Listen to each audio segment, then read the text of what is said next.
কালো রাত চ্যানেলের পক্ষ থেকে আরও নতুন একটা গল্প দিলাম। আশা করি তোমাদের ভালো লাগবে। ভূতের নদী। এটি আরও গা ছমছমে এবং চমকপ্রদভাবে লেখা। গল্পের নাম ভূতের নদী। অঞ্চল দক্ষিণ বাংলার প্রত্যন্ত এক গ্রাম। নদীর নাম নিশি নদী। গল্পের ধরন ভয়ঙ্কর, অতিপ্রাকৃত, রহস্যে ঘেরা। প্রথম অধ্যায়, নিষিদ্ধ নদীর ডাক। বরিশালের দক্ষিণে গহীন জঙ্গলের ভিতরে ছোট্ট একটা গ্রাম, চর রহিমপুর। এই গ্রাম ঘিরে আছে একটা নদী, নাম নিশি নদী। লোকজন বলে এই নদীতে সূর্য ডোবার পর কেউ নামতে নেই, সে আর ফিরে আসে না। নদীর পানি এতই কালো যে দিনের আলোতেও তলায় কিছু দেখা যায় না। রাত হলেই নদী থেকে শোনা যায় কারো গুনগুন গান, অদ্ভুত কান্না, অথবা কারো নাম ধীরে ধীরে ডাকা হচ্ছে। দ্বিতীয় অধ্যায়, শহর থেকে আসা তরুণ। শহরের ছেলে সোহান গ্রামে আসে গবেষণার কাজে।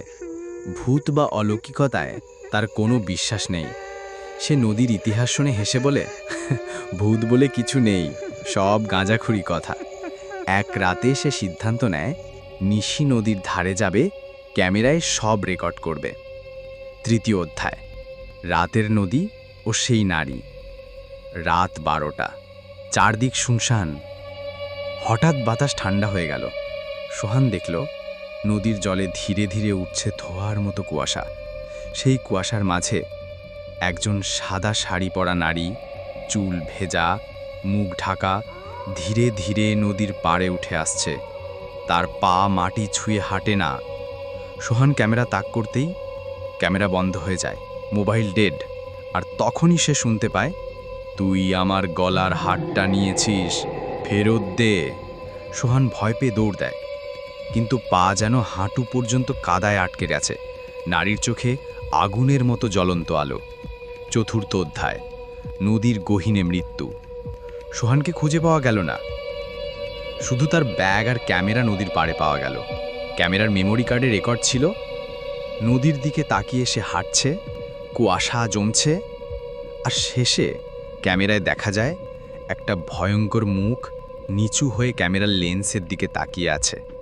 পঞ্চম অধ্যায়, নদী আজও ডাক দেয়। লোকজন বলে নিশি নদী প্রতিদিন একজনকে ডাকে, যার মনে অবিশ্বাস আছে, যার ইগো আছে, যে ভূত মানে না। আর আজও মাঝামাঝি শোনা যায়, হাতটা ফেরত দে, ফেরত দে। শেষ কথা, ভূত মানো বা না মানো, নিশি নদীর ডাক যদি শুনতে পাও, পেছনে ঘুরে তাকিও না, কারণ কেউ হয়তো তোমার নাম ধরে ডাকছে, তোমাকেই নিচে টানার জন্য। ভিডিওটা ভালো লাগলে লাইক দেবেন। ধন্যবাদ।